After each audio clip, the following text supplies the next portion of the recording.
Hello, good afternoon. Thank you all so much for joining me today for episode 24 of season 5 of Black Writers Read. My name is Nicole Young-Martin, and I'm the founder, producer, and host for the series.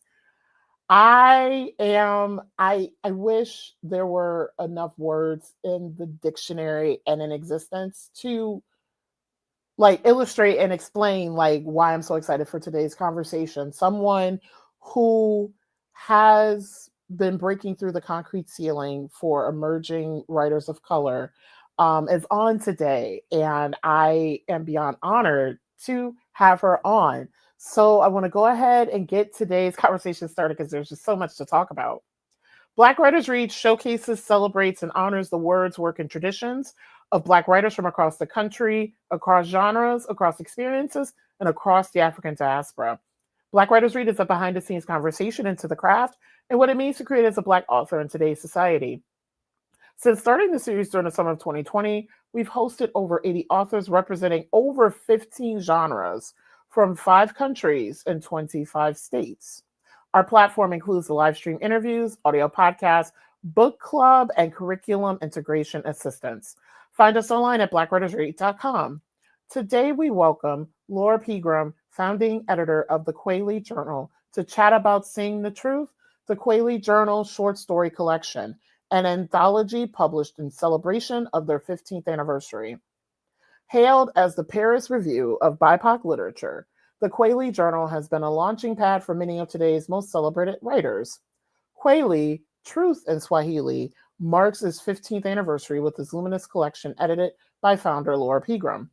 These vivid narratives explore the devastation of leaving home and the struggle to adapt to reimagined lives, lost loves, distant families, and buried past, deepening our understanding of the human experience.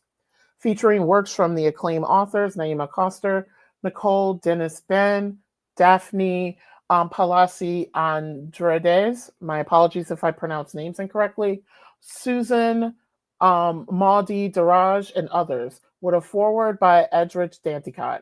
This anthology stands as a testament to voices too often overlooked in contemporary literature. Readers will encounter narratives that will explore memory, identity, culture, and the ways in which words transcend language to become instruments of power and resilience.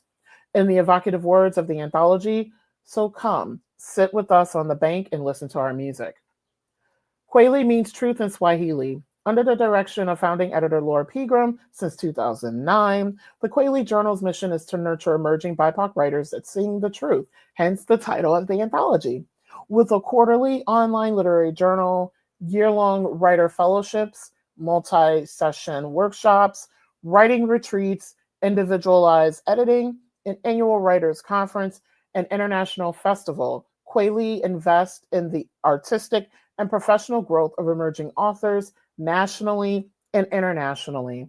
Kweli Journal continues to contribute to a world where the narratives being told reflect the truth of our histories and the possibilities of our future.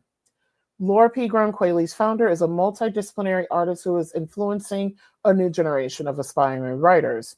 Author, educator, and a jazz vocalist whose cabaret performance teamed her with jazz pianist Donald Smith, Miss Pegram is also a painter. I love that her and I have music in common. Her richly hued, vibrant murals are part of several private collections. She has worked as a development associate at Scholastic Productions Incorporated, as an instructor at the Frederick Douglass Creative Arts Center, and as an acting director instructor at the John Oliver Kaling's Young Writers Program.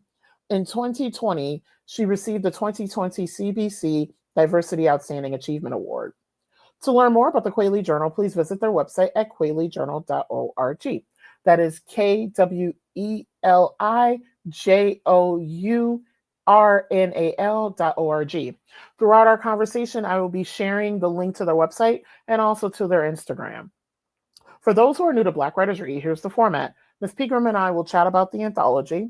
If time remains at the end of our conversation, I'll open it up to Q&A for those who are joining us today.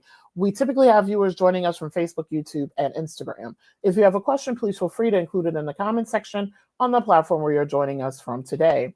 I will compile the questions and either pose them to our guests following our conversation or insert them during an appropriate time during our conversation. So before I bring Ms. Pegram onto the virtual stage, I knew Kweli did a lot, but reading it aloud really cements how much she does through this platform. And I am, beyond elated that I am able to give her like the boku and like gardens and like just universes of flowers today for all of the work that she has done and continues to provide for writers. So now I'd like to welcome Miss Laura Pegram to the virtual stage. Hi. Hi, Miss Young Martin. It's such a joy to be with you. Thank you again for making time for this chat. I am so excited, and we have to talk about music since we have that in common. Yes. And I live by train track. Trains will be going by during the next hour. Yes. And I'm also still dealing with asthma problems. Oh.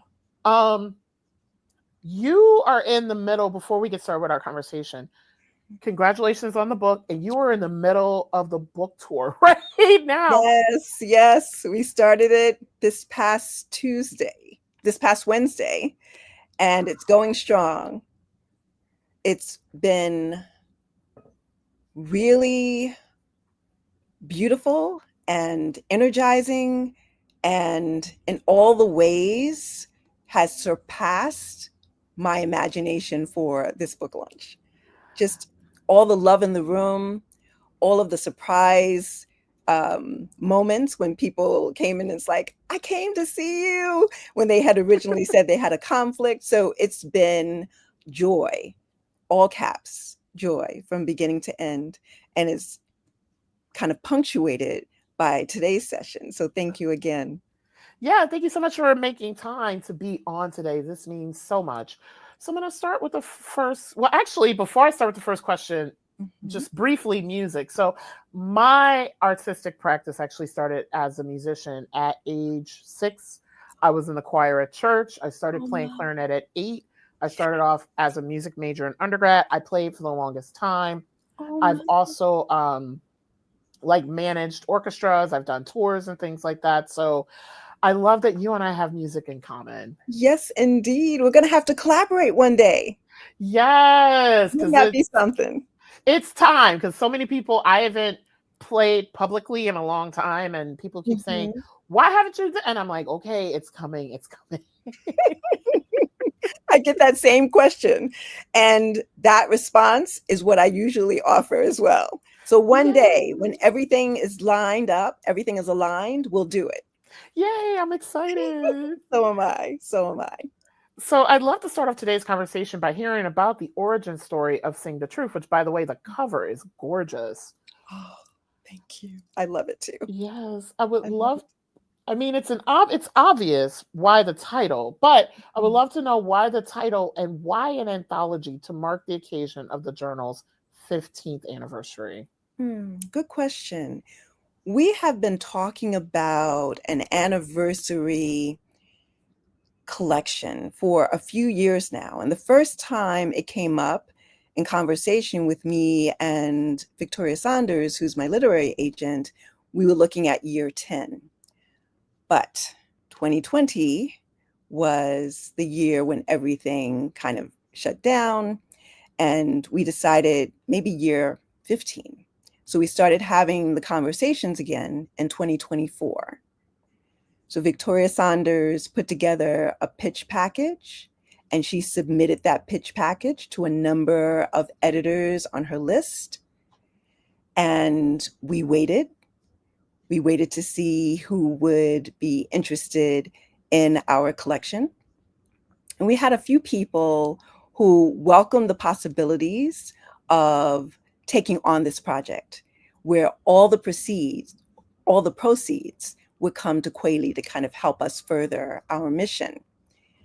And there was one editor that I knew from Edwidge Dandicott, Robin Desser. Robin Desser was part of the Authors Equity team. And she knew of Kweli through her conversations with Edwidge.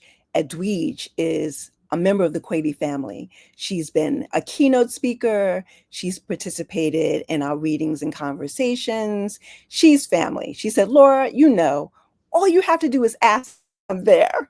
And true to her word, she has been there each and every time, at each and every request. So when we asked her to write the foreword for Sing the Truth, she said, absolutely yes. Absolutely yes. So it was exciting to be able to speak to Robin Desser and then the Authors Equity team about the stories that they loved, about the project that they already started discussing amongst themselves before our editor call. So when I sat with them for the first editor call, within minutes, I knew that this was the home for Sing the Truth. They were overjoyed with the book. They could see it in the world. And we started working towards that. Monthly meetings, calls and emails, and during the process, it was fully collaborative. They were open to my ideas and my thoughts and my views. It was this beautiful partnership from beginning to end, and it continues to be so. I don't know too many publishers who attend the book launch for their authors. And yes, both publishers were there this past Thursday for our book launch at Books Are Magic. So, and then other members of the team too were in the audience to support. And it was such a joy to see them in person after being on the screen for our monthly sessions. It was just the most beautiful celebration possible. And also, too, for folks who are joining us, if you are interested, the Books Are Magic YouTube channel has the stream of the event from Thursday. I had a chance to watch it, and I'm like, I'm so glad it's available on YouTube. So am I. I'm going to watch it later. It was such a reunion of sorts between myself and Nicole and Naima, because we hadn't seen each other in years. It had been a bit. So the last time I saw them, it had to be maybe a festival event for Nicole. Nicole has moderated panels and also appeared in sessions to celebrate our anniversary over the years. And Naima and I had talked about the possibility of doing craft talks in the future. She has 2 young children, and so does Nicole. So it's all a process of trying to find a good fit for them, as working mothers and as artists who have very full days and nights. Nice. I absolutely love, which I have a question later about working a little bit more in depth with authors. There's that train. With Authors Equity. So I'm very excited to talk about that. So, because this is our first time, I believe, having on an editor of an anthology. So I'm very excited to get deep into the process. Okay. Can you offer us insight into the curation process of the book, especially given that it includes such diverse voices, styles, and narrative tones? How were collaborators selected? And then how did you work with each author to come up with their contributions? Great question. We chose selections from Kweli's digital pages. So I went through everything that we have published since we launched our inaugural issue on December 3rd, 2009.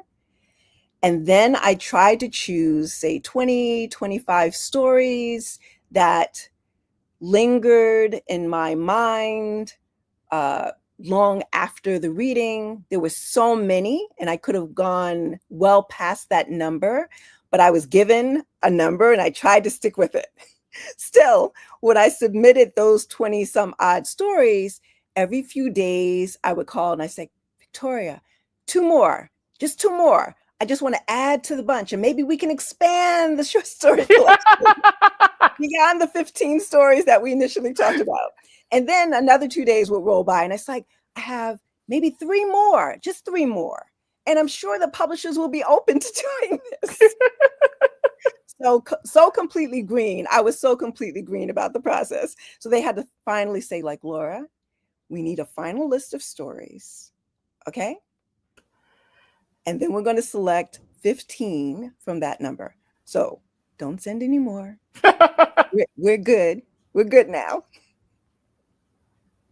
And so then the team went through those 20 plus stories and whittled that list down to 15. Then the pitch package was created and submitted with the letter from Victoria. And it was just about waiting to see which editors would reach out with their interest so we could set up the editor calls. Wow. And also too, I had a feeling this was going to happen. I'm learning more about the publishing process as well, just from this conversation. So thank you. Oh, thank you. Thank you.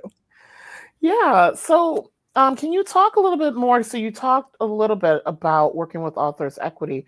Can you offer a little bit more about selecting this publisher and talk a little bit more about the relationship with this particular publisher? One of the things that I want to share. So the person, Jalia Moore, who set up this interview, I believe, is she the publicist? I believe so. Yes. So we planned this interview a while ago, and there were a lot of back and forth emails. She is extremely organized. She is very, very passionate about the project. And I saw that you give her a really nice acknowledgement in the book. So Authors Equity, it seems like they have a great team that's supporting you through the process. They really do. And I think that was one of the things that I was attracted to. I love the fact that they felt like a family, right? And an extension of Kweli's family. From the very first call, they were all in. They were fully invested in the success of this project.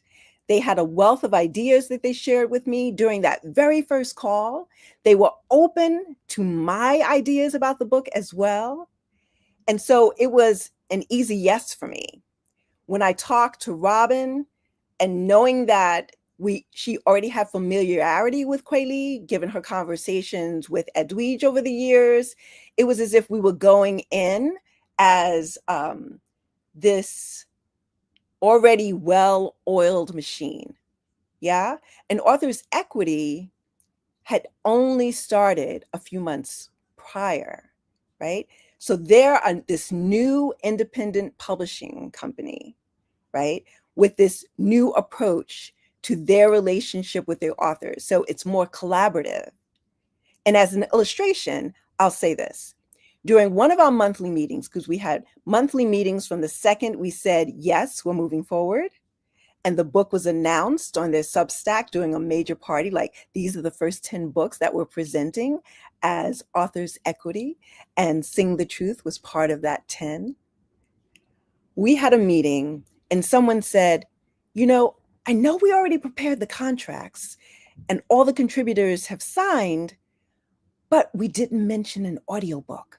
Can we do that? And without a beat, like no pause, they said, yes, let's do it.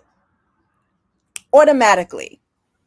They said, we have a goal to have this book out in May of 2025. So we need to move. The contracts need to be edited, sent out for the contributors to sign once again. All of the contributors were excited about the prospects. And then it became this new task, looking at and listening to actors to see who would be the best fit for each and every story. Each and every story. When have you seen a short story anthology with an audiobook? Yes. When? So Authors Equity from day one has been walking the walk and talking the talk. They have said yes to every new possibility, each new idea. It has been such a beautiful process. And unlike what I think others know in the publishing industry, right? So beautifully collaborative, of course, weaving in the traditional elements of publishing that work well. But I'm in love. Like, I am in love with authors' equity. I feel as Kweli's family has now grown immeasurably. I I feel blessed. I feel blessed. And when I look at the book cover and I open the book and start to read the stories that have kind of lived on Kweli's digital pages, I get really emotional because Kweli is still what I see as being underground, like not a lot of people know us in a wide sense. Oh, And I think this book will allow us to become a more visible presence. Yeah. We won't just be known in these small pockets here and there. People will see the art that we have developed over the years and that we're still developing, and they'll embrace the authors who are now on their way to becoming household words, like Nicole Dennis-Benn and Naima Coster and Susan Muaddi Darraj and Daphne Palasi Andreades. Like, they will move towards Kweli, I'm hoping, and more record numbers.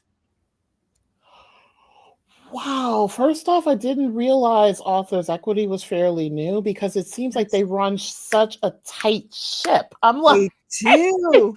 They do indeed. They're helmed by some of the big or all of the biggest movers and shakers in the industry, right? So they bring like a wealth of experience and brilliance and care and attention to the circle. Yeah.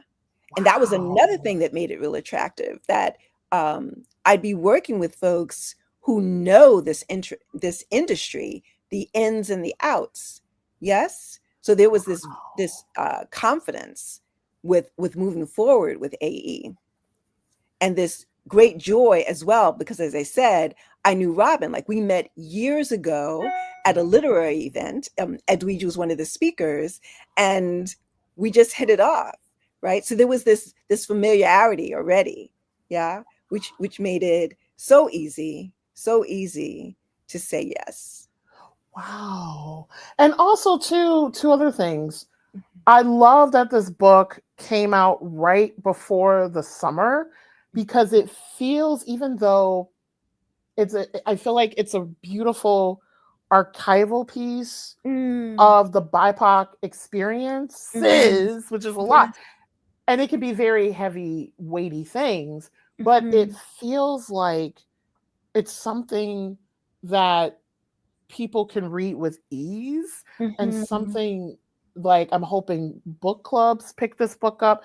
Oh. I'm so happy that it came out, especially summer with academics like myself. Mhm. We get summers off, and so we'll have time to read. And I'm like, oh, Yes. I can see people teaching this book. Like, it's just, Oh my gosh. yeah, I have so That many is possibilities for it. Oh my gosh. Thank you so much, because we had talked during one of our monthly meetings about trying to get this book into schools, into colleges. And yes, that is Oh, one of the things on our dreamscape. Yes, indeed. Yes, indeed. So I'm so happy that you mentioned that as a possibility, because I would welcome the invitation to book clubs, and I'm sure some of the contributors would as well, schedule permitting. That would be the greatest gift ever.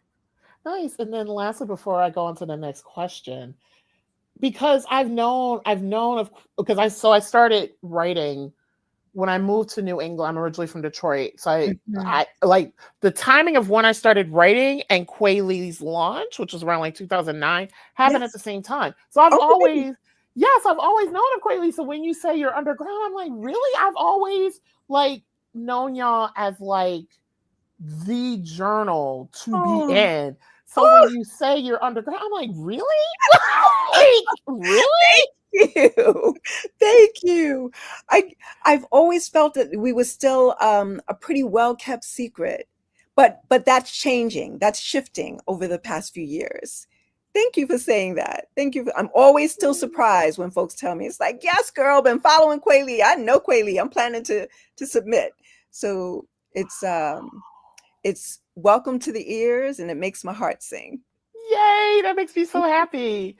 So now I have questions to you specifically as an editor. Like I'm so excited to ask this question because so my writing background, I started, well, I have, after I left music, I have my background in theater. So I first started in playwriting and then poetry. And now I'm starting to explore like short story and memoir.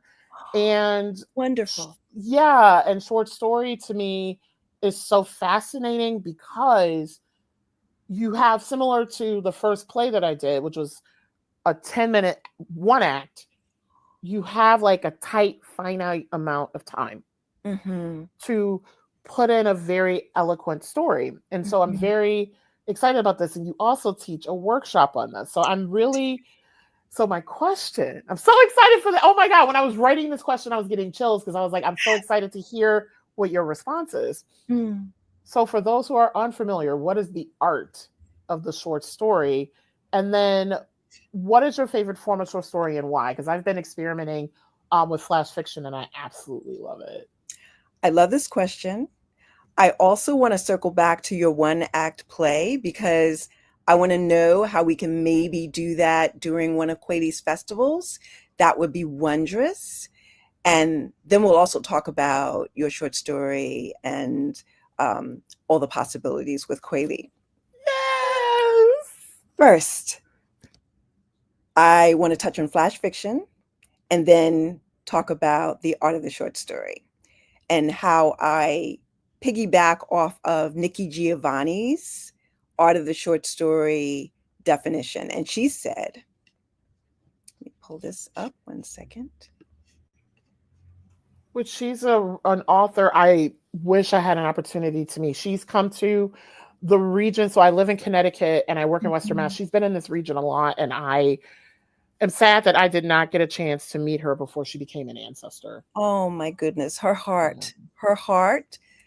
She was one of the most generous, the most giving, the most open artists. I met her right around the time I graduated from college. And it was a literary event where she was invited to a school. I had done a jazz performance, and then there was a welcoming dinner for her. And I was so tongue-tied and nervous. I barely got my name out and barely got out a thank you. But it was a joy to be in the same room with her, to be able to talk a little bit about her work, her poems. She had us in stitches, just laughing the entire night. I said, one day we'll be able to meet again and I will be able to untie my tongue, maybe say a few things that actually make sense. That actually, quickly before the answer to the question, that's what happened when I met Miss Sonia Sanchez years ago. She was at a conference at UMass, and it was right after one of her books came out. And I was like, and she held my hands, and I'm fairly tall. I'm like 5'9". She held my hands and looked up at me, and she was like, "Sis, you got this." And I was like, "Okay." I so understand that moment. And I'm glad I'm not alone, because there are moments when I just want to curl up and say, Laura, you just embarrassed yourself. You know this. But back to Nikki and her definition. She said, the art of the short story is seduction. The art of the short story is seduction. And for me, that meant it's irresistible. Like, you want to persuade the reader to suspend disbelief, to follow this character on this particular journey and be changed and transformed along with this main figure, right? To be shifted in ways that this character has shifted. Yes? Seduction. I kept thinking, there's no better way to describe the art of the short story than that, right? So irresistible to the reader that they want to return to the journey and go back and reread the story again and again and again. As an illustration, I would say, without inspection, by Edwidge Dandicott. When you first meet the main character, he's essentially falling from a scaffolding in a high-rise construction site. So for 6 seconds of that fall, the reader sees his life flash before him. And then by extension, they understand the journey of other immigrants who have maybe come from Haiti, right? Who are only given a 10-second soundbite at best, right? Mm-hmm. So there's some greater understanding. There's this new way of seeing beyond what the media likes to spill out, right? So seduction is key in short story. It pulls you in, it won't let you go. It makes the story and the characters irresistible. Don't you love it? I love that, which I have. I have so many short stories here, and my desk is a hot mess. Yours and mine. I have Ms. Danticott's newest book here somewhere to read over the summer. We're Alone? Yes. Yes. Why can't I find? Oh my gosh, I can't find it. It's somewhere in the pile. It'll leap out when you're not looking for it. That's how it happens with me. I'll search and search. It's like, where is it on all these piles of books? And then when I'm not even looking for the book, then it will jump out at me like days after the fact. It's like, okay, thanks. Thanks. You could have presented yourself before this. You know this, right? You know this. Be like, you could have emerged at the time that I needed you. Yes. So this one story is part of our workshop reading list each and every class. And in addition, we include a flash fiction piece. I know you love flash fiction just as much as I do. This story, Oysters by Emily Rabideau, is amazing and won like major international awards. And if you'll allow me, if I can read this 100-word story, you'll see. Yes. Why. Okay, thank you. Let me pull it up.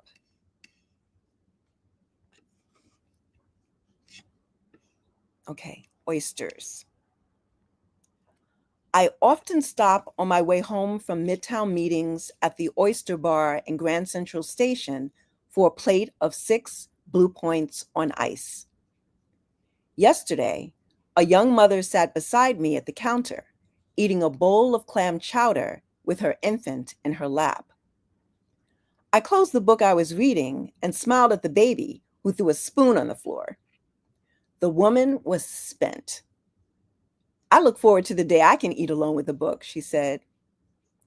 But I was looking backward.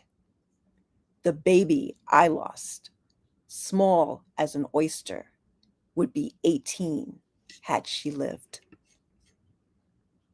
How does she pack all of that into 100 words? That's what I'm saying. Oh my goodness. Emily Rabideau, brilliant. Yes, and yes. I knew you would love it.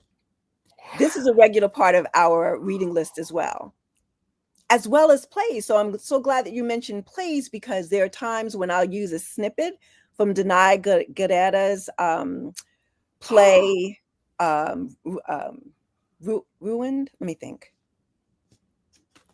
Let me make sure. Yes.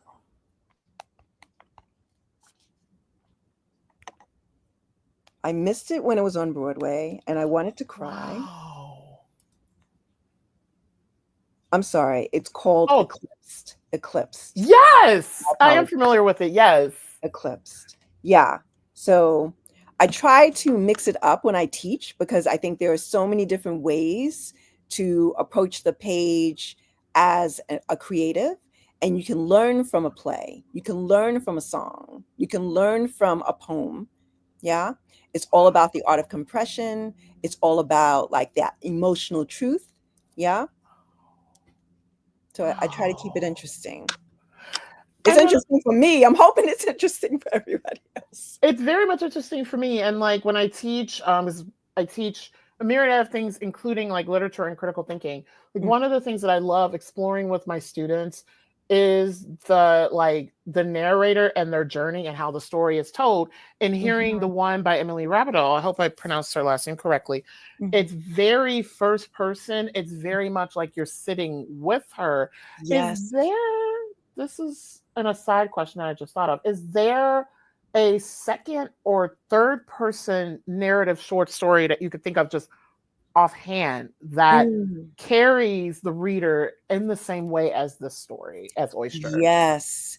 And it's one long sentence. Do you want me to try to find it? Yeah, wow. Okay. Give me a second. Powerful. Oh my goodness.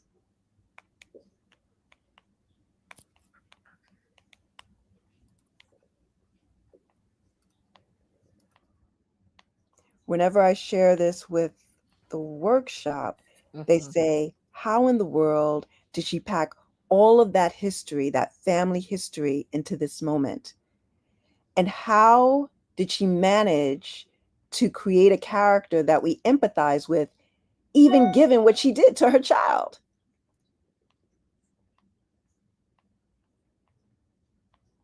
Gosh, I should have included this. I also just thought of the question, so my apologies for that. Okay. But it came to mind, and I said, oh, just use Emily's. I should have put both. That was my mistake. Hold on.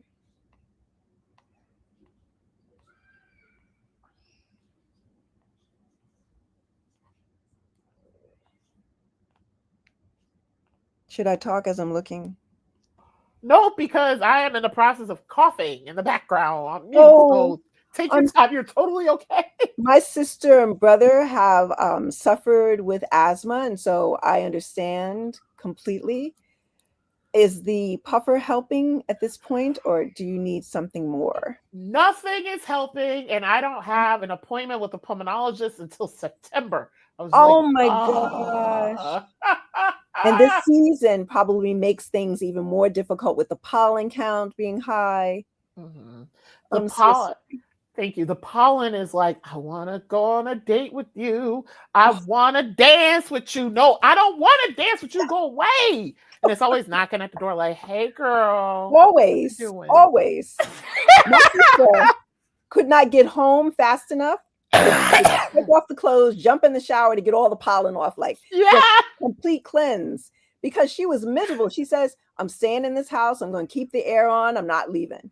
Right. Yep. That was her solution, which was sad when you think about it. Right. But that was the only way she could control the number of attacks she was having. Yeah. Oh my gosh. And quickly, my husband's going to kill me when I tell this story. I'll just quickly tell this as you're looking. So we have solar panels on our house. And because of how much energy we've been able to generate, our electric bill has been zero.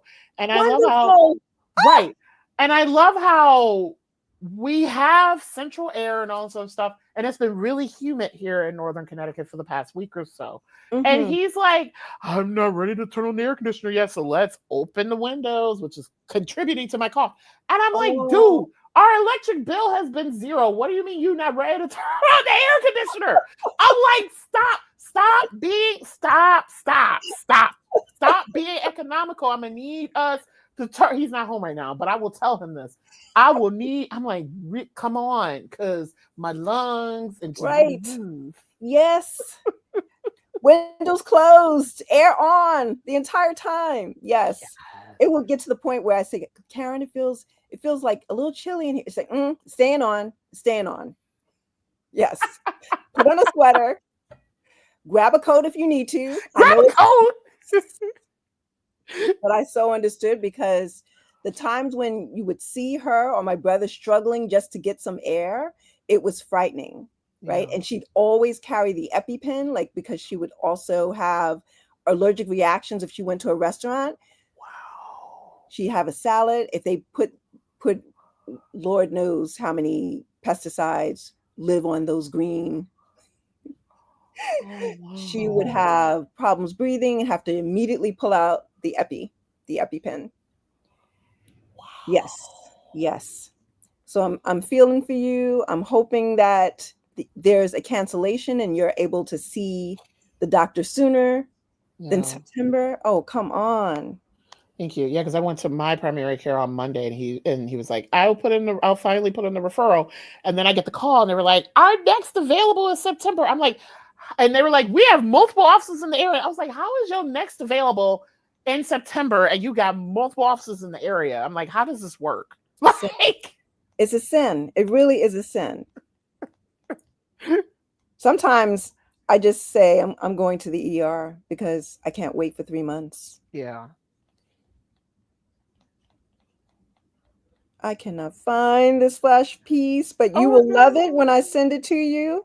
Yes, please send it to me, and I'll be more than happy to even read it in the trailer when I do the audio podcast of this. Yes. Yes.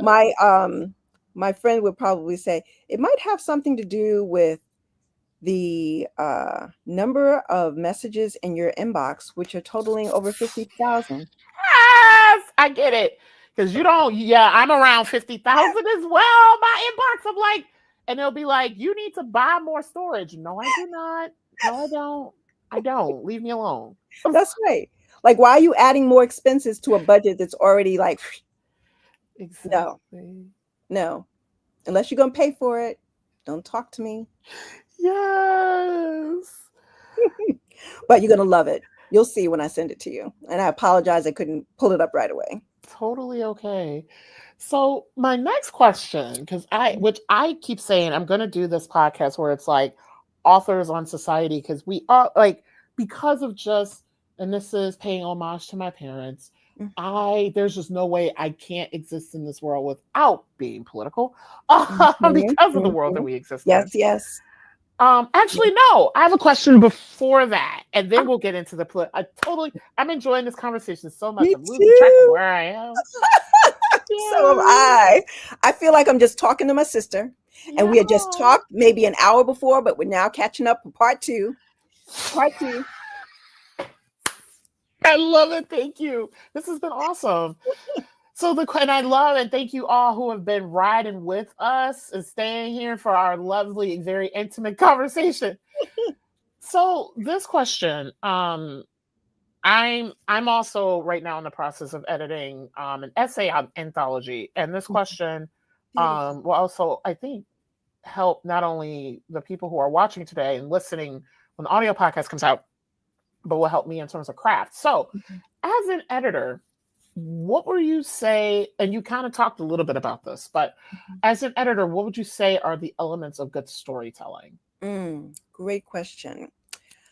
I tend to see good stories as ones that are both entertaining and enlightening. So I lean towards the layered stories, right?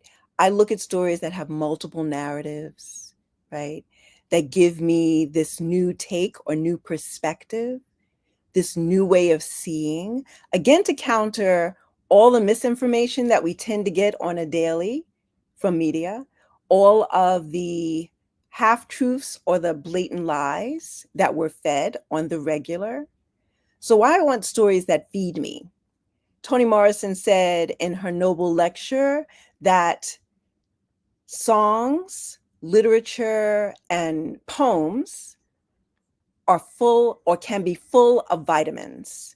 And those are the ones that I long for, right? I want the vitamins to kind of shore me up, to strengthen me for this world that we live in, right?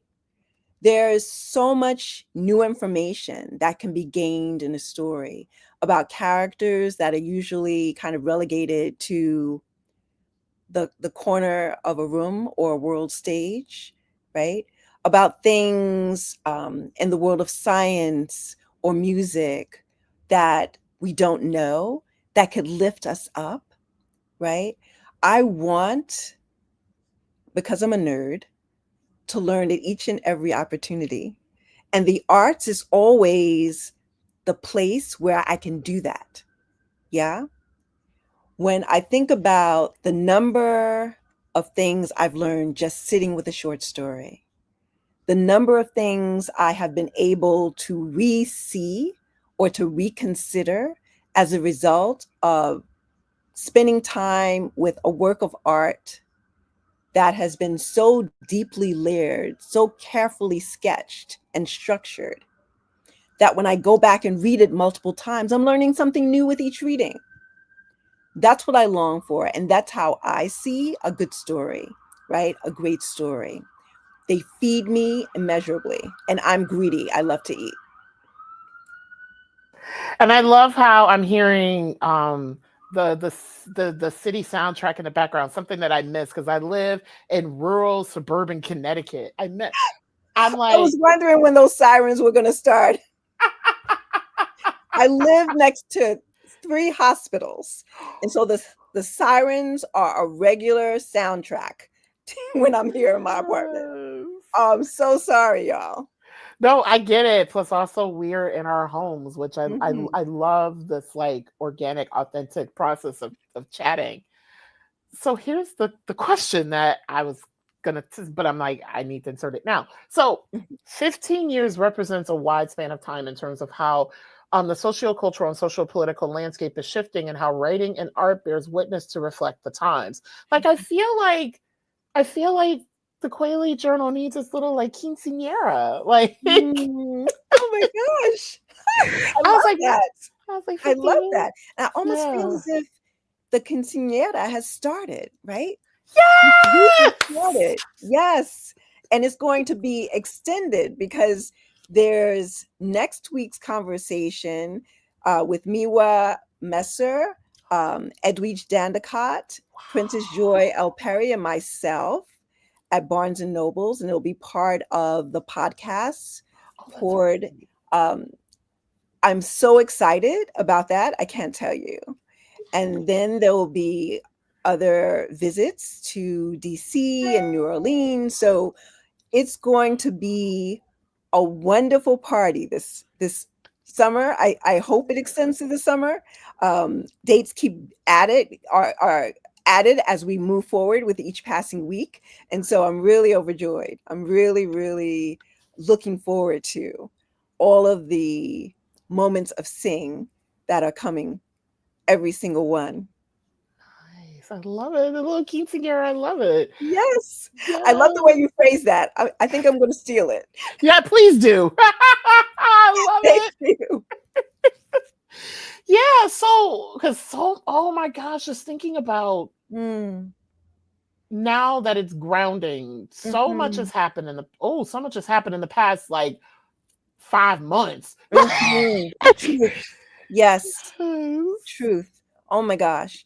When I think about the evolution, because I think your question hit on the evolution of Kweli from those early days, I would say that we have this new range of voices, bold and risk-taking voices that are submitting to us in almost an avalanche of sorts.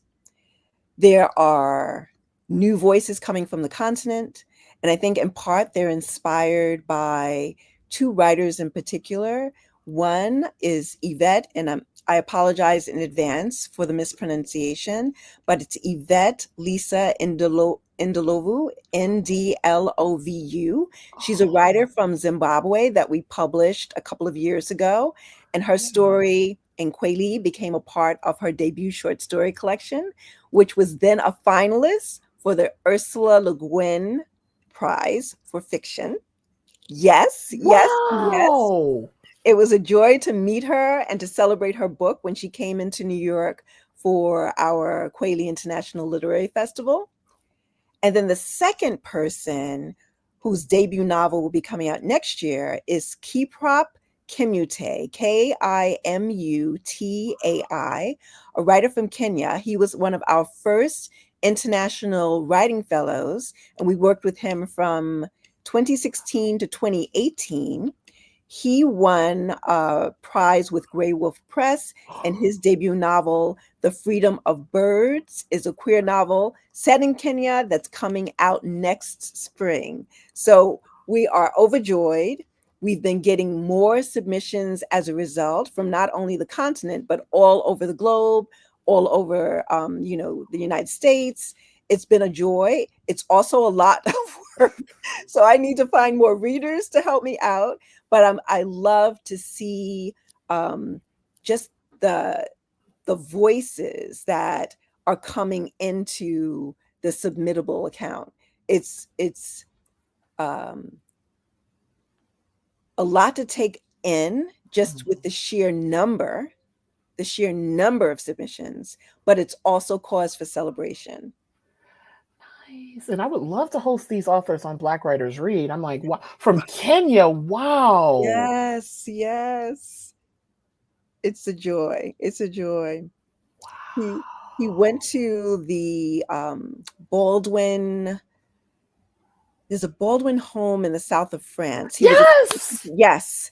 He was accepted to that program after our fellowship. He used the story that we had been workshopping to submit, and he won a spot in the Baldwin Center in south of France, and everything changed for him after that moment. Yes. Yes. That makes my heart sing. Each and every time I see a writer that is part of the Kweli family soar, I am just besides myself. So there's so much to look forward to with each and every year. And I'll tell you what's coming for later this summer when we get to that next question you asked, or you framed. So I have a couple more questions. So this question I'm really excited to ask, because especially given who you nod to in the introduction to the anthology. And then also too, who you pay tribute to in your acknowledgments. That's another question. But this question, I would love to know, who are some BIPOC writers, including those that have become our ancestors, and also contemporary authors, that inspire you and inform your curatorial practice? The list is long. How many do you want me to share? Try me. Let's go. Okay. Well, I got to start with Toni, right? I have to start with Toni Morrison. She constantly inspires me with every passing day. And June Jordan, of course, who was not only a mentor, but second mother. I'll try to limit the others to prose writers: Toni K. Bambara, Edwidge, of course, Edward P. Jones, who launched our reading series back in 2012, Danao Mengestu, who has been a welcome presence for our festival, our international festival. Victor Laval, same. Whenever he says you need me, I'm there. Yian Lee, same. Honoré Fanon Jeffers, again, family. Wow. Angie Cruz, Yahanka Delgado, Chika Unigwe. I mean, the list is so long, so long. I could go on and on and on and on, but then folks would start to say, it's been 3 hours. Yeah. It's like, oh, she can talk. But also too, I think it really, and I have this conversation as an academic, it really cements not even the importance of our voices in the canon, but that our voices are the canon. Like, yes. I have this conversation all the time. I teach adjunct at various community colleges and some elite places, and every single time, your students are blessed. Your students are blessed to have you as a guide, as someone who shares the craft of writing with them to the point where they know what's possible. Like, they are blessed to have you. Thank you. I'm gonna remind myself of that when I start reading the student evaluations that's coming up in a couple of weeks, because I'm very hard on myself. And I'm already looking forward to some devastating. Because not only am I feel like not only I'm hard, but also I am very, and this picks up kind of where I left off. I'm blackety black. I grew up in Detroit, and I'm like, I'm black. I'm so black. I'm like, my ancestry, my DNA is 92% of the African continent. And I got 5% white ancestry. I am super black. Yes. And when it comes to when I teach and when I have when I have the possibility of creating because I teach in a lot of programs that have like master classes and like master and so I have to teach what someone else has created. But when I have an opportunity to say, this is what I'm teaching, I teach only writers of color, mainly women, but I try to slide in some men. And I also, it's very important to me to include non-binary authors, and because it just boggled my mind working in Massachusetts and living in Connecticut, talking with young folk and my peers of how many of them who have never read an author of color. I was like, how? Like I grew up in Detroit. Even my white teachers were like, here's Malcolm X, here's Toni Morrison, here, like, and so I'm just like, how? In high school? Yes. See, that was not my reality. I didn't learn that until I met June, and June was the one who opened my eyes. And I was so angry that there was never this opportunity when I was in high school. When I know that our stories are part of high school curriculums around the country. Yes. Yes. So I was not happy. Like it had been kept from me, right? Purposely. I was not happy. But then grateful that June was giving me a chance to get to know all of our treasures, all of our gifts, all of the voices that really could have played such an important part in our growing years, right? Not that the growing stopped in college, but I think, your time as a teen is really important because you change immeasurably between the years 14 to 18, right? And I was painfully shy. I think this would have really shifted me in really important ways, right? And helping me to feel more confident moving through the world. Are you okay? I am. Thank you. But I'm done. Like there are like, I will not give full credit to my educational experience. So there's the prose writers I was exposed to in middle school and high school, but and you have black teachers? I had black and white teachers in Detroit. But when it came to poetry, plays, I didn't get exposed to those till graduate school, like June Jordan, as you mentioned. Oh, okay. I have a question. And June Jordan and Audre Lorde, who are two poets who I looked to, like I even wrote a poem in dedication to Audre Lorde. Oh, I was angry when I learned of their work after they passed, and I'm like, you mean to tell me I could have been reading their work while they were alive? Yes. And maybe attending one of their public readings. Yeah. Right? Because I know June traveled extensively. I'm less familiar with the travels of Audre Lorde as an artist, but whenever June came to New York, I made sure that I got my ticket, right? When I found out that she was going to be nearby, I was there. So the lessons never stopped just because I became a student, right? I was still eagerly waiting to learn more, right? To find a way to make a difference in the world. I really have to pause because when I'm going back to when you said second mother about June Jordan, and I think this will take us to the next question. Like, because I actually have 3 of her collections on my nightstand upstairs in my bedroom. I'm even tongue-tied right now because I'm not even sure how to even intro this question because it's June Jordan. Like, Same. it's June Jordan. Like, and this is what I tell my students. I'm like,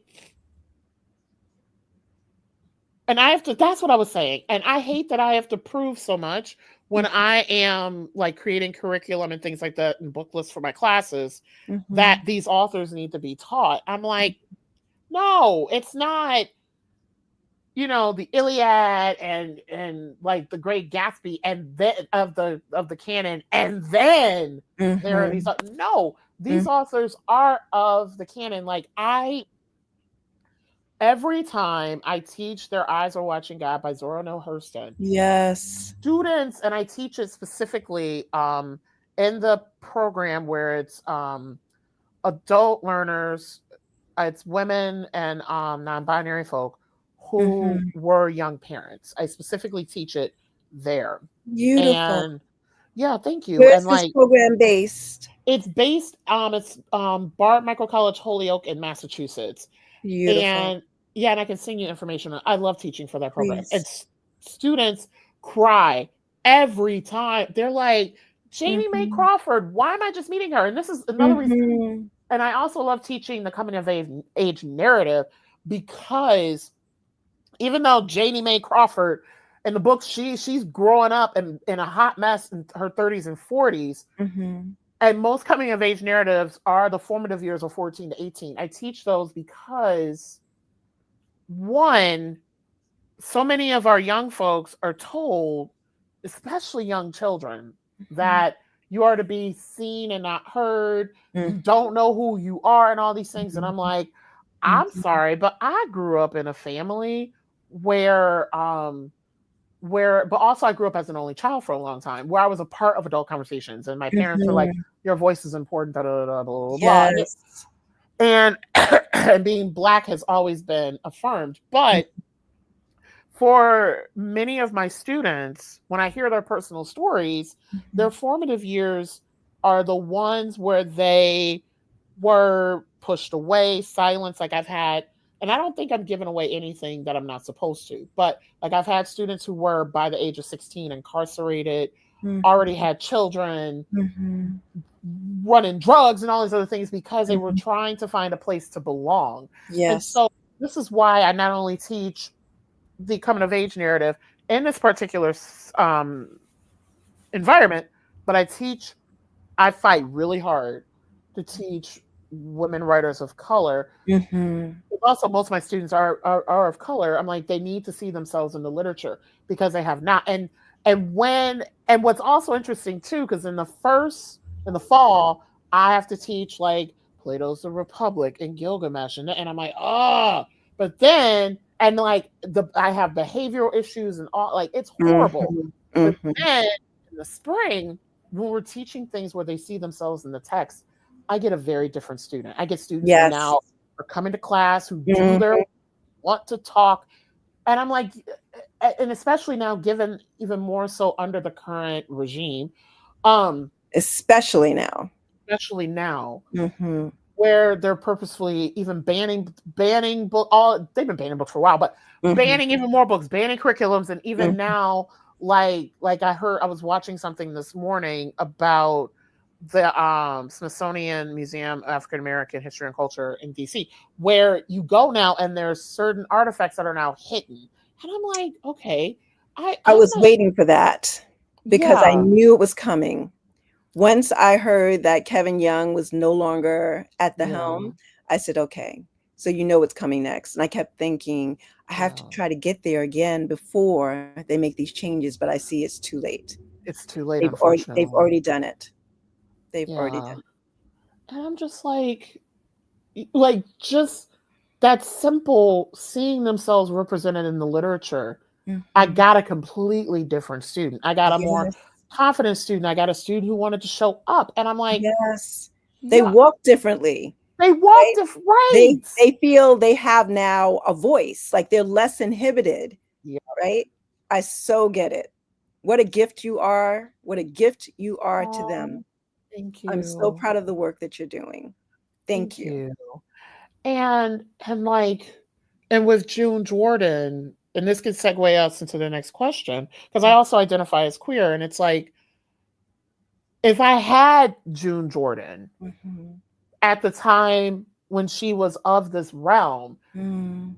and I feel like I was fortunate to have had parents and loved ones who were like, oh, Nicole is the weird one. We're okay with that. Like, but in a lot of the bigger spaces where I was not loved and I had to fight, like work spaces and educational spaces, Mhm. I had to fight to even be present. And Yeah. so to have had June Jordan's voice at that time and Audre Lorde's voice at that time would have made an even bigger difference. Because Mm. even now, I have a hard time in workspaces and educational spaces where, like, where I'm around people who are not of my kin, Mhm. Mhm. having to constantly fight for my voice is vital, my voice is important, and I'm like, hold up, I didn't grow up in this tradition. I grew up in this tradition where my parents were like, and my loved ones and family members and even teachers back in the day were like, you're weird, you're quirky, you're an artist, but guess what, your voice is important, speak Yes, up, speak yes, out, like. And yes. so with June Jordan, so Mhm. the question not only includes June Jordan, it includes everyone that you dedicate this book to. So Mhm. you dedicate the anthology, and it's so beautiful, to your grandmother, your mother, and June Jordan. How have they each fed your soul? Mm. What wisdom have you inherited and continue to carry with you from June Jordan that you would like to pass? I'm hoping, okay, I'm trying not to cry with this question.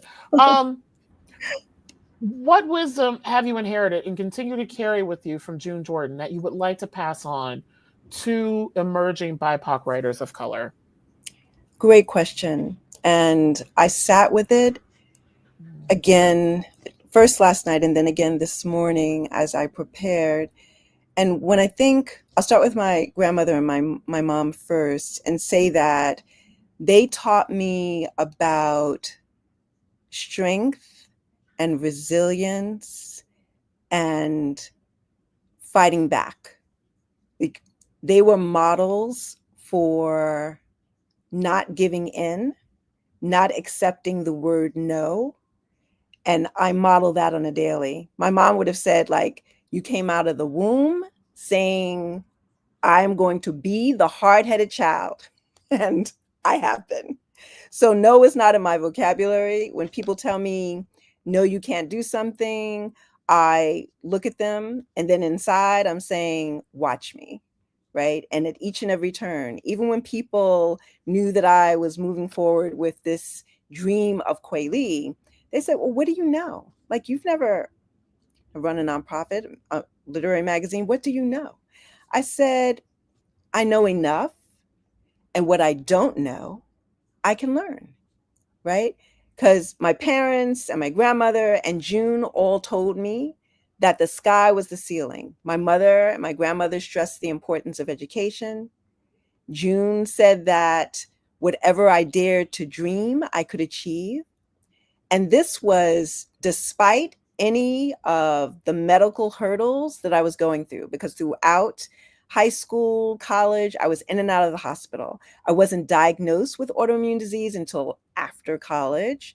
But even with the setbacks, the surgeries, June would also always come into the hospital room with books, with flowers, and a way to make me bust out laughing. Like, I don't know how she did it. When I was in pain, I found myself laughing hysterically. And then the books she brought, would be introductions to me. Say Zora Neale Hurston's Their Eyes Were Watching God, or Toni Morrison's Song of Solomon, or Gorilla My Love by Tony Cade Bombera, right? And they were ways to keep me strong, right? Ways to keep me nourished and fed so I could keep fighting back, right? So I am eternally grateful for everything that was given to me. And with Kweli, I'm determined to give some of that back. It's first and foremost in my mind to make sure that every writer I meet realizes that the sky is your ceiling. that no should not be the final word, that you say when. If I want to take a break, say, and stop writing and put my time into painting, right? Then you can do that because you've made the decision, but someone else has not made that decision for you. My mother was this gifted, self-taught artist whose paintings remind me of the work of Elizabeth Catlett. And whenever anyone came to our apartment, they kept saying, it's like, Phil, my mother's name is Phyllis. Phil, can I get that painting? And she would give it away, and then she'd do another one. And a large number of them used to be portraits of jazz artists because both my mom and my dad were jazz enthusiasts. So jazz was always in the background with each and every day. So my love for writing, painting, music came through my mom in large part, and sitting by her side when I was, say, 6 or 7, and she would be working on one of her portraits, say, of Dizzy Gillespie or Sarah Vaughan or Billie Holiday, and I tried to do my 6 or 7-year-old version of the same artist. That's how it started. So by the time I was 14, I was doing these large murals of portraits, largely of my siblings, because my parents had us on lockdown. It was school, home, nothing else. Nowhere else. If you have a part-time job, then it's school, part-time job, then home. Yes. Yeah. So I credit each of them to helping me learn how to fly and helping me build the confidence to know what was possible. Because painfully shy kid who grew up to use the voice that I think was a gift, and then to help others use their voices. Wow. And then me, I was the complete opposite kid. I was the kid who I have stories of like teachers would say something that I didn't like, and I would do something, and then all of a sudden I'll end up the principal of my schools knew me by first name. They'll be like, "Oh, here we go again." And I wasn't that kid that like got in trouble because I got in trouble because I was always like pushing back power. And they'll be like, "It's you again." Yes. And you were supposed to push back, right? Yes. Because how do we get to a place of change without the pushback? Right? I applaud you. I applaud that little girl and love the sister who's now the sister woman, artist, teacher, who's now sitting before us, allowing others to see that they can use their voices too. Right? They can use their voices too, even if they happen to have their first child when they were a teen. Yes. Right? Like there is still power in the way you can move through this world and affect change. Thank you. Yeah, one of my favorite stories of fighting back. So in elementary school, I was getting like, I forgot what the grades were back then. It was like O's and S's for like outstanding and satisfactory. And I would get like, like perfect everything, but the citizenship grade was 3s, which was like the worst all the time. And I was in 3rd grade, and the principal was Miss Snorton at McCullough Elementary School in Detroit. McCullough is now closed. And oh my God, I will never forget this. There was always an assembly every month, and they will always give a Student of the Month award. But in order to get the Student of the Month award, you have to have good citizenship and good grades. And I will never forget that month, I finally got the Student of the Month award. And Miss Snorton, I will never forget when she said, she was like, I'm happy to finally be giving away, like to be giving the Student of the Month award to the student. It was so funny. I was just like, oh my God, here we go. But they should have labeled you a model citizen because you were using your voice, right? To affect change. Come on. Yeah. Isn't that important as a citizen, right? Exactly. You are modeling the behavior for everyone. Exactly. And this is one of the reasons why, like, another quick story, and I have 2 more questions for you. This has been such a great conversation.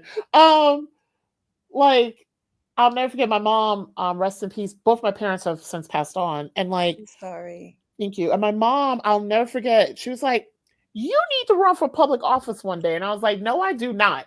And she was like, "Why not?" And she was like, and I said, "Because I don't know if I have the energy to represent the voice of all people, including people who would be in opposition to me." But now, as I get older and just see, oh gosh, I hope I'm not doing this publicly.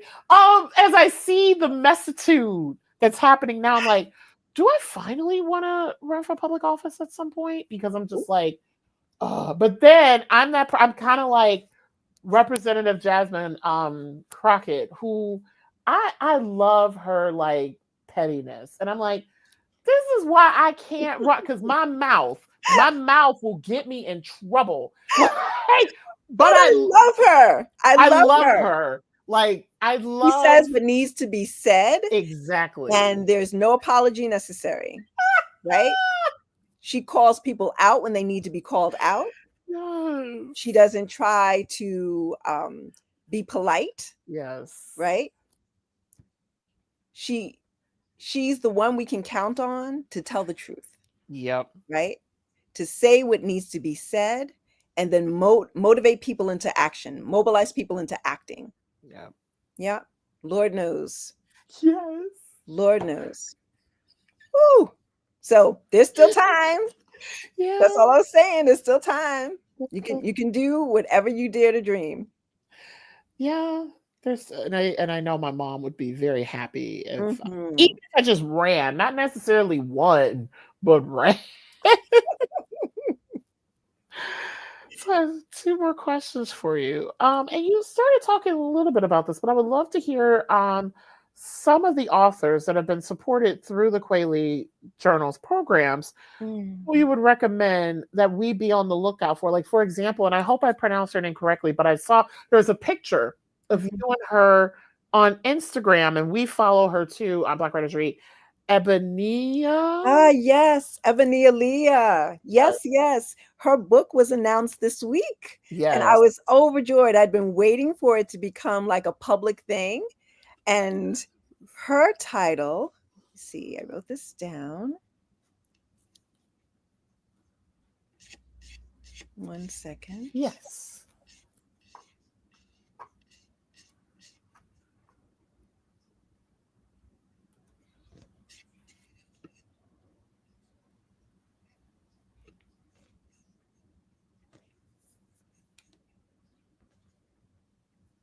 I Can Feel It All Over. It's scheduled for a 2027 release with Amistad. Yes. She was a 2023 Kweli Fellowship student. So we work with fellows. We work with them for the entire year. They get access to our international festival, to all the workshops and craft talks for a given year, to our spring conference for writers who are interested in children's literature. And there are quite a number of writers on the rise who want to work for who want to write both for adults as well as children and teens, like Edwidge Dandicott, like Toni Morrison, like Elizabeth Acevedo and Renee Watson, and Jason Reynolds, who's also working on his first book of adult fiction, right? So it's a growing number. Like, people are no longer limiting themselves. The sky is their ceiling for real, right? So I always tell folks, as fellows, you have access to everything. You do not have to limit yourself to just the festival in the summer and the fall for adult fiction, nonfiction, and poetry. You can also attend the spring conference, which focuses on children's literature.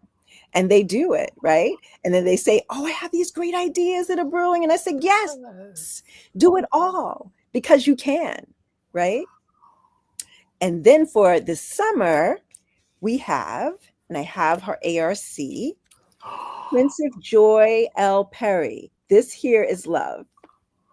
Oh, that's gorgeous. Yes, I'm so excited for Princess. She was published in our inaugural issue in December of 2009.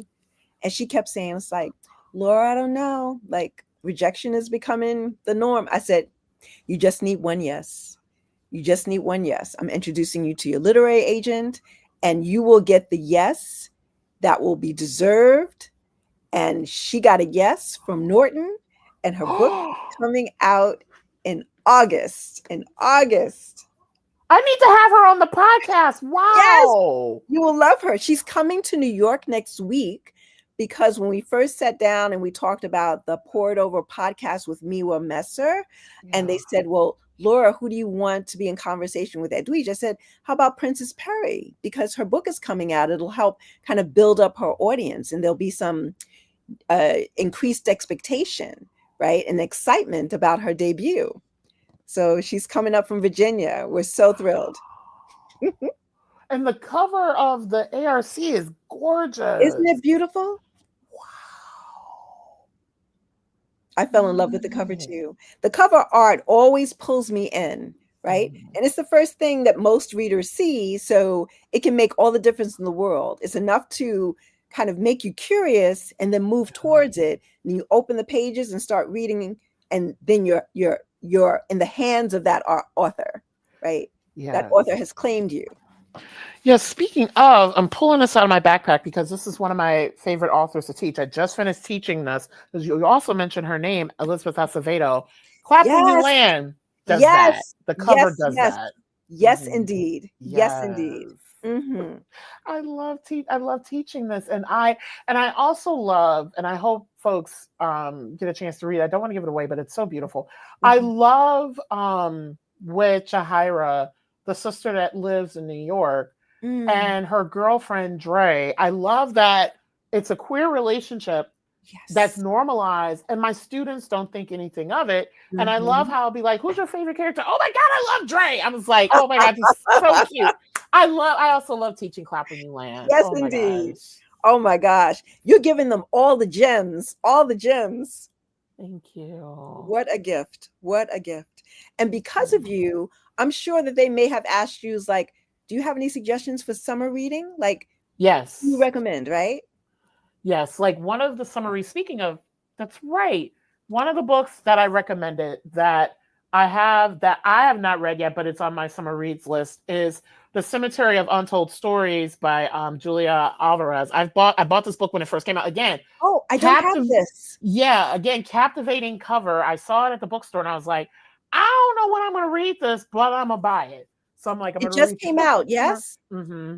Okay, I'm going to pick that up this weekend. Thank you. Thank you, thank you, thank you. Yeah. Oh my gosh, if we had enough time to work through the books that are on our to be read pile, girl, I'm telling you, there are times when I look at the pile and I say, okay, I'm just going to add 2 more books to that pile. And I know eventually I'll find time to actually sit and start and finish, and not just start the book, but then finish it. Kweli has interrupted a lot of my reading time. Yeah, I figured. And another book that I bought, again, captivating. I love it. Was a captivating cover, and it got so much cover. Speaking of short stories, another book I'm going to be reading this summer is Neighbors and Other Stories by Diane Oliver. I have had that book since it came out. Yeah. Yes.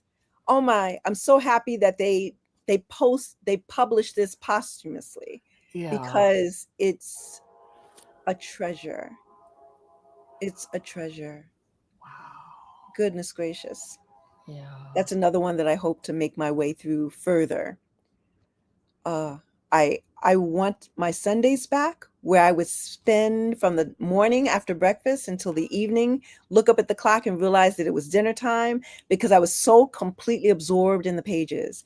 I lost complete track of time. I want that back for my Sundays.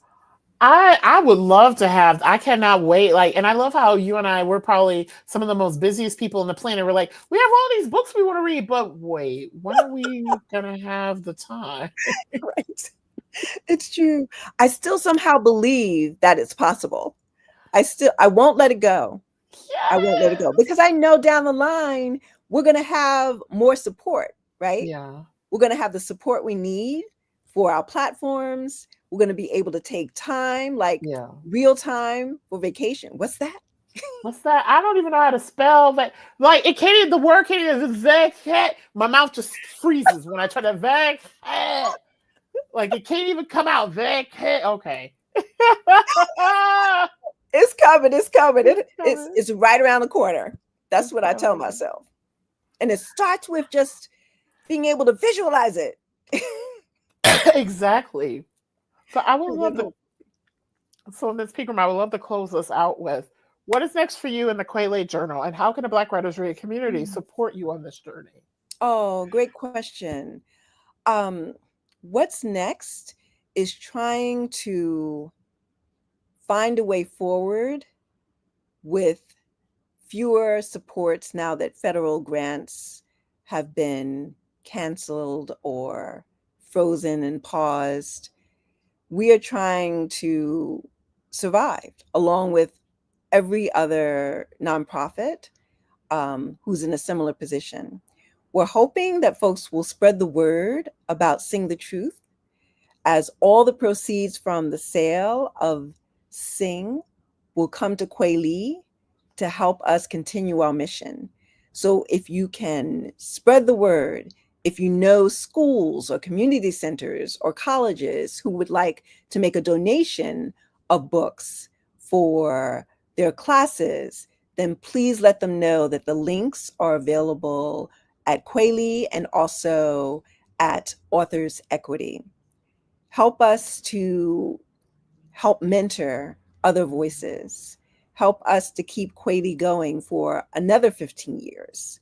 We already have such beautiful support from Authors Equity, from our literary agent, Victoria Saunders. Now we need support with keeping the lights on, with being able to fulfill all of the initiatives that we have to date to help writers soar, to help them see the sky as their ceiling as well. Yeah, because and I think that's a whole other conversation, because I was wondering too how much the current and ever evolving federal economic climate has impacted you. So I also teach arts management at another institution, and we've talked about that. Like, I will never forget the same week in one of my classes, I have a whole lecture on understanding NEA and state arts agency funding. That was the same week when He Who Shall Not Be Named did the executive order to. I was like, I literally, because it's a class I teach online, and I said to my students, I was like, I am not going back to change this lecture. However, we're going to do some additional work to understand like what has happened. I was like, I can't, like, it was just serendipitous is not the right word, but I was like, how is this happening at the same time? I was like, really? Yeah. And that was, the writing was on the wall like last year, because the pauses and the freezes started last fall. Yeah. Right? For those federal grants. And so to hear about the cancellations wasn't a complete surprise, given where we are, right? Given where we are. So it's, how do we now move forward with these new realities at play? Yeah. How do we do it? Like, how can you make up for that 50K or that 20K? I keep saying, oh, I'll just teach more. I'll teach. And then I do the math. And it's like, Laura, you're one person. Yeah. Right. So how do we do it? We just trust in the ancestors, because they will continue to guide our steps. Yeah. And I know the answers will come. And that's what I hold on to always, even when I don't have a clue as to where I'll be able to find that answer or those answers. Yeah. I still trust that they will come. Yeah, and thank you. As I have to remind myself of the ancestors will deliver, which I don't know if you've been following this story, but I forgot the name of the plantation in Louisiana that burned down. I was like, yes, and yes. Always on watch. Always on watch. I think a plantation that never acknowledged the history. And became a resort. I was like, what? Yes. Huh? How? What? I was like, wait, what? No.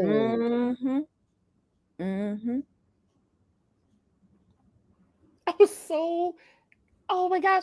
But like, and then reading that firefighters controlled the fire, and then it came back. I was like, that's the ancestors, y'all. Yes, indeed. Yes, indeed. Always on watch. even when we are brought to our knees just by the volume, right? Because there's sometimes I Yeah. think, Lord have mercy, Gaza, Yeah. Sudan, Congo, Lord have mercy. Yeah. I just think, how can we make a difference? Like, I'll make a donation to one family fund and feel as if this doesn't even make a dent. Like, Right. we have to find a way to do more. Yeah. So I should not have doubted, though, that the ancestors are always on the case. Yes. They are always on the case. Yeah. I bet Harriet was up in heaven, like, okay, we got like she has a computer up there, and it's like all these cases are coming through, and be like, which one do the leaning over to Frederick Douglass, homie, which one do we show up at? Wait, let's watch the progress. And he's like, yo, Harriet, check out the plantation in Louisiana. You Yes. want to show? I think that's the one we can show up at. We got Yes. some time. I see it now. The ancestors, they have their little, and then they and better yet, like the Batman signal. They got the white man fooling signal. They're like, yep, here we come. Get ready. Get ready. Yes, yes. I need y'all to know that we are still watching. Yep. Yes. And we are still ready to show y'all something. Yeah. Yep. Always on a guard and at attention. Yes. Mm-hmm.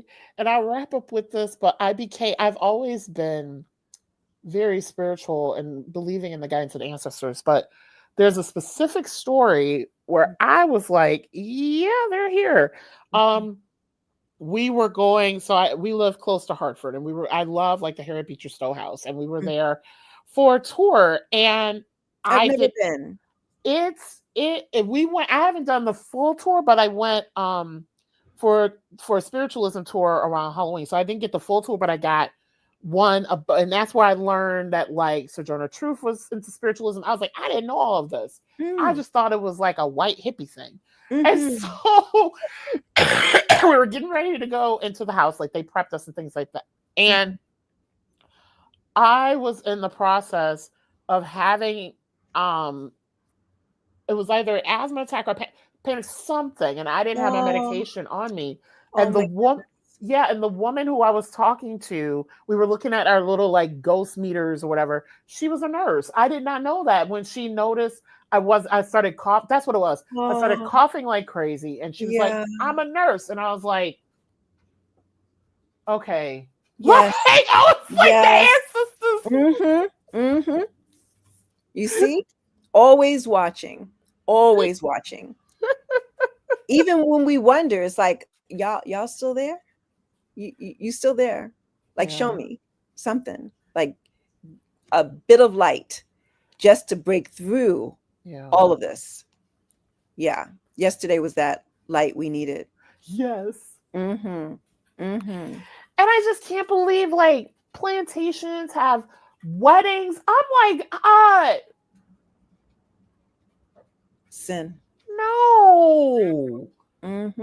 Without pause. Right? Because it's not as if they're unaware.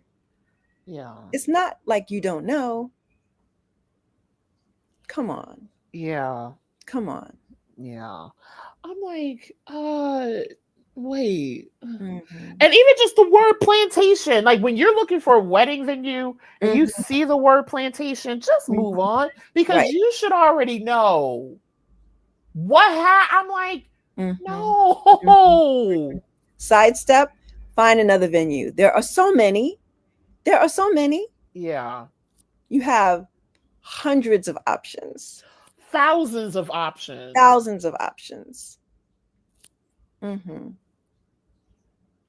Oh my goodness. Yeah, it was all over Instagram. I said, what? Because I try to only hit Instagram at different points during the day. And when I popped on, I said, what? Yes. Oh my goodness gracious. I'd already have posted, I said, oh yes. She's coming to New York soon too, on Juneteenth. Oh, wow. Yeah. For what event? Toni Morrison's book, Toni Morrison as an editor, is coming out. They're doing a program. You have the title? What's the title? Hold on. No. Let me see. Honoré Wow. sent me a reminder text. I said, oh my gosh. Awesome. I forgot it was coming out in June. Wow. Yeah, I'm going to go to our website right now. Wow. Yes, yes. That's amazing. 1 second. I'm sure she'll be doing a book tour. Wow. So hopefully you'll get the chance to see her too. Yeah. Wow. That's amazing. Where is my post? I love it when I can't find something. And then the response was like, whenever I go to tech repair service, because my computer and my phone are acting up, they said, it might have something to do with the number of emails here. And maybe for your computer, maybe the thousands of windows that you currently have open. Like we talked to you about this, Laura. Like each time you come, we tell you the same thing. And each time you come, you still have your 1,001 windows open. Yes. I know, but just kind of fix this for me now. Because I'm frozen. I can't do anything. And speaking of Honoré, one of the things that I love about her is I follow her on Instagram is just how much she loves Black people. Like yes. She will say in a heartbeat that her mom and her dad, but especially her mom, because her mom was an instructor at the same college. Was it Talladega? Oh, I'm trying to remember. But she said that her mom was like the root of all that went into shaping who she is right now. Wow. And when I first heard her read her poetry at Medgar Evers College, and this is going back over 20 years. Wow.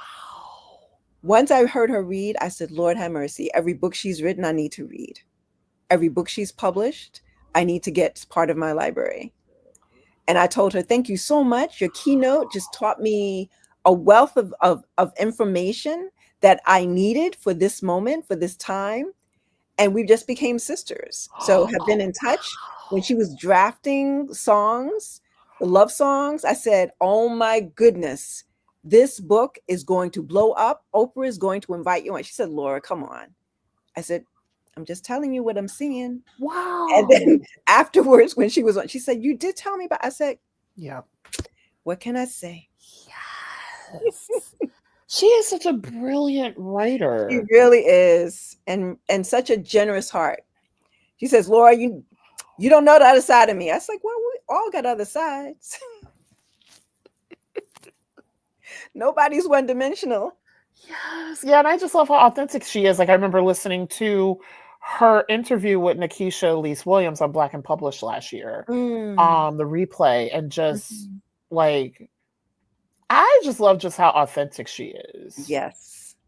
Yes, yes, and yes. And she will tease me because we'll have these 4-hour conversations. She'll say, did you fall asleep on me again? Did you fall asleep? I said, I get up at 4 and 5 in the morning, and we've been on the phone for like 5 hours. I just closed my eyes for a second. I just got quiet for a second. Wow. She will embarrass me in public and say, yeah, Laura's fallen asleep on me many times. That is hilarious, yet so loving. You don't necessarily need to tell everybody that I fell asleep. Like, do you need to say this at this moment when everyone is on and listening? Yes. Wow. But yes. And she's going to be in New York soon. Wow. Yes. In a couple of weeks. I can't wait because I haven't seen her since before the pandemic. Oh, wow. Yep. There was a time when she was scheduled to come and then she wasn't. I think she got COVID. So, wow. Yeah. So it'll be a reunion, a beautiful reunion. Nice. I can't wait to meet you in person now. Yeah, so my brother and I, we come to New York a lot, but we haven't been in a little over a year because of finances. But But I need to make that. I am jonesing. Like there's so much going on right now in New York. There's so many book events I want to go to. I'm also into late night television. I've gone to like I love like one person I really want to meet. I want to meet him so bad. It's Stephen Colbert. I've been to his show like 5 Oh, I love times. him. I Yeah. love Stephen Colbert. And he Yeah. can dance too. He can move. Yes. I said, uh-oh. He was dancing for Gail's big birthday celebration. Yes. I said, oh, Stephen Colbert, he's hiding. He's keeping things from us. As since this is such a great conversation, and aside, I really want to know who Gayle King's stylist is, because so I watch CBS Mornings, and she every show, from the shoes to the hair to the glasses to the dress, she looks so well put together, and I'm like, who is your stylist? Because she always looks amazing. Let me borrow that stylist for a couple of bookstore events. I was telling Princess said, what you wearing? She said, I got something red. I said, you know me, I'm going to have my same beige pants on. I said, I have no money. I can't go spending. So I said, you'll probably see me with a blue top, blue or beige. We got to get you a stylist. I know. Ask Gail's person if she's available. Call her in. Like, do me a favor. Just like pretend that you have the ability to make this happen for free. Without expecting payment, knowing that I'm not part of the CBS family, but that I'm in need. And do me a solid. And another person out. Yes. A couple of dates on the book tour. Just a couple. You can do. Just a couple. Get the girl out of the beige pants. Yes. And another person who I think dresses so beautifully is Ava DuVernay. Oh my goodness. Yes, and yes. Oh, I look at her and say, wherever you are, even if you just happen to be doing something casually, she is stunning. Like her fit is stunning, right? She went to was it Australia? Where did she go with Oprah and Gayle? Last summer, maybe. Like they were together traveling for a few weeks, and every time, just all of them stunning. Yeah, let me just borrow someone's stylist. If you're listening, Oprah, Gayle, yes, just a stylist for a day. And then I can use that outfit and just change it up, like switch up the top here and there. But moving away from the beige pants would be welcome. You said moving away from the beige pants. I can't. Oh my gosh. People would love if I moved away from all black, but I'm like, I worked in theater for so long. So I'm like, I used to do all black too. Yeah. And then people kept saying, it's like, what is this? Black or blue? I mean, goodness gracious. You're not going to church? Come on. You're not going to church? Like, can you change it up? So then I found beige. And it's like, oh, Lord have mercy. Somebody help this child. Help this child. But here's my thing. Don't you understand? Vibrant color has its place. It does. This is why I don't wear not black, but this is what happens. I will wear a not black outfit, and guess what happens? I get a stain on it. I'm like, I told y'all. I told y'all this is why I don't wear not black. But it's not your fault. It's because somebody poured the stain or dropped something. It wasn't you. It was them. So try the color again. And I'm going to try it maybe for the first time. Because it's been steady beige and beige. I'm gonna be keeping track of you on social media this week to see how the rest of your book tour comes out in terms of what you're wearing. Be like, there's those beige pants she was talking about. Yes. If you look at the pictures from Tuesday and you look at the pictures for Thursday, it's like, she back to that beige. She will not let that beige go, y'all. Somebody help her. Bring her a stylist. Like, Lord knows she needs a stylist. Help this sister. Yes, I cannot. So I just realized it is almost 2 o'clock. We have been, yes, it doesn't feel like it's been that long. Oh my goodness, 2 hours? Yes! Girl, you're gonna have to chop down this interview. It's gonna have to be chopped down, but it feels like people were listening in on a phone conversation. Oh, they didn't drop the call? They didn't No, drop? no. Ooh, they stayed. Thank y'all for staying. Oh, questions. Do we have time for questions? We actually didn't get any questions, Oh, but I love how like people they stayed with us. I was like, wow, and it's almost 2 o'clock. nice. I love it. I love it. See, that's Yes. because we gave them such good information, right? Yeah. Publishing, all the things, gave them All the insight, things. new publishers, like Public Equity. Which I want to tap into Authors Equity more and see if they have any other authors for the podcast, because I would like to work with them more. It's been great. They will love that. Please. They will love that. They look at things in the long term, and just having the publishers, as I said, come to our book launch. I saw Madeline McIntyre. It's like, oh my gosh. And Wow.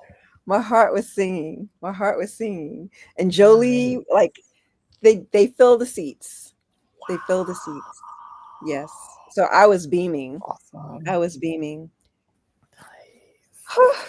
Yes. It's been a week. It's been a week. And then this conversation is just my joy quota has been filled.